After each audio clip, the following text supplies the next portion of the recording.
بسم اللہ الرحمن الرحیم۔ السلام علیکم ورحمۃ اللہ وبرکاتہ۔ امریکہ جو اپنے آپ کو دنیا کی سپر پاور سمجھتا ہے اور ہے بھی، وہ اپنی طاقت اور دوسرے ملکوں کو اپنا دستہ نگر یعنی اپنا محتاج بنانے کے لیے تقسیم کرو اور حکومت کرو، جس کو عام طور پہ کہتے ہیں کہ ڈیوائیڈ اینڈ رول۔ اس پالیسی کو امریکہ جو ہے وہ شروع سے اپنائے ہوئے ہے اور کافی سالوں سے اس نے یعنی امریکہ نے یورپ کو بھی اسی اپنی پالیسی یعنی ڈیوائیڈ اینڈ رول کے تحت اپنا دستہ نگر بنا کر رکھا ہوا ہے۔ اب ایک طرف وہ پوری کوشش میں ہے کہ جرمنی اور روس میں کسی قسم کا گٹھ جوڑ نہ ہو سکے، اور دوسری طرف وہ یورپ کے اندر بھی تقسیم کرو اور حکومت کرو یعنی ڈیوائیڈ اینڈ رول اس پالیسی پر گامزن ہے۔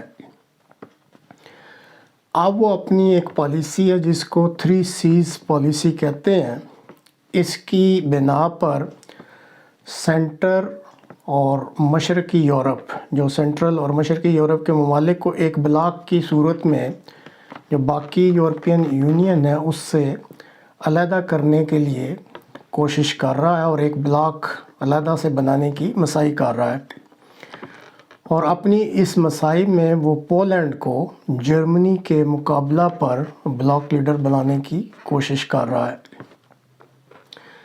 یہ جو 3 C's کا آئیڈیا ہے، یہ امریکن تھنک ٹینک جو ہے انہوں نے 2014 میں ایک اٹلانٹک کونسل میں جو ان کی کوئی میٹنگ تھی اس میں پیش کیا، اور یہ آئیڈیا ان ممالک سے، یورپین ممالک سے متعلق ہے جو کہ کسی نہ کسی رنگ میں بلیک سی، ایڈریاٹک سی اور بالٹک سی۔ اس سے یہ بات بھی سمجھ آتی ہے کہ یہ جو 3 C's آئیڈیا ہے، یہ 3 جو سمندر ہیں یہ ان سے متعلق ہے، بالٹک، ایڈریاٹک اور بلیک سی، یعنی جو ممالک کسی نہ کسی رنگ میں ان سمندروں سے تعلق رکھتے ہیں یا ان کا ایریا ہے یا وہ اس سے فائدہ اٹھاتے ہیں۔ اور ان ممالک میں جو یہ 3 C's کا آئیڈیا ہے، تقریباً 12 ممالک ہیں، اور یہ شمال اور جنوب میں ان سمندروں کے نزدیک کہہ لیں یا سوریے میں واقع ہیں، اور زیادہ تر اس میں جو ہیں وہ سینٹر اور ایسٹرن یورپ سے متعلق ہے۔ جو 2016 میں ایک فورم تھا، اس میں جب یہ آئیڈیا ڈسکس ہوا تو اس وقت تک جو 12 ممالک اس 3 C's آئیڈیاز کے رکن تھے، ان میں جو ہے وہ آسٹریا، کروشیا، چیک Republic, Estonia, Hungary, Latvia, Lithuania, Poland, Romania, Slovakia اور سلوینیا شامل ہیں۔ اب اسی سال جون میں ریگا، کروشیا میں ایک سمٹ ہوئی تھی، تو اس سمٹ میں یوکرائن جو ہے اس کو بھی ایک پارٹیسپینٹ کا سٹیٹس دے دیا گیا تھا، یعنی اب آپ کہہ سکتے ہیں کہ یوکرائن کے ساتھ جس کا پارٹیسپینٹ کا سٹیٹس ہے، اس 3 C's آئیڈیا میں اب یورپ کے جو سینٹرل اور ایسٹرن یورپ ہیں ان کے 13 ملک شامل ہیں۔ جو یہ 3 C's آئیڈیا ہے یا یہ جو بلاک بنایا گیا ہے،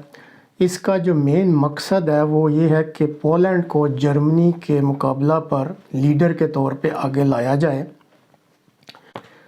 اور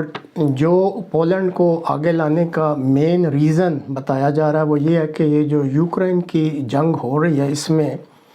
جرمنی کی طرف سے یوکرائن کو ہتھیاروں کو مہیا نہ کرنے کی وجہ سے جرمنی کو ایک ناقابل اعتبار ملک کے یا ناقابل اعتماد ملک کی حیثیت سے اس بلاک میں پیش کیا جا رہا ہے۔ اور امریکہ کی طرف سے یہ بہت زور شور سے پروپیگنڈا ہو رہا ہے کہ اس بلاک کو CEE یعنی سینٹرل ایسٹرن یورپ کا نام دیا جائے گا۔ تو اس میں امریکن پروپیگنڈا کے مطابق پولینڈ ایک ایسا ملک ہے جو کہ لیڈر کی حیثیت سے اپنا ذمہ داری سنبھال سکتا ہے۔ اور امریکن پروپیگنڈا کے مطابق برلین کی بجائے جو وارسا ہے یعنی پولینڈ، وہ ایک مؤثر ملک کے طور پر سامنے آ سکتا ہے۔ بعض تجزیہ نگاروں کے مطابق اس وقت اس خطے میں امریکہ، پولینڈ اور یوکرین کی ایک ٹرائکا سی بن گئی ہوئی ہے، اور ان تینوں کی اب یہ پوری کوشش ہے کہ اس خطے میں برلین یعنی جرمنی کی پوزیشن کو بالکل کمزور کر دیا جائے۔ اب جرمنی نے وعدہ کیا ہوا ہے کہ وہ یوکرین کی جنگ میں ٹینک بھیجے گا،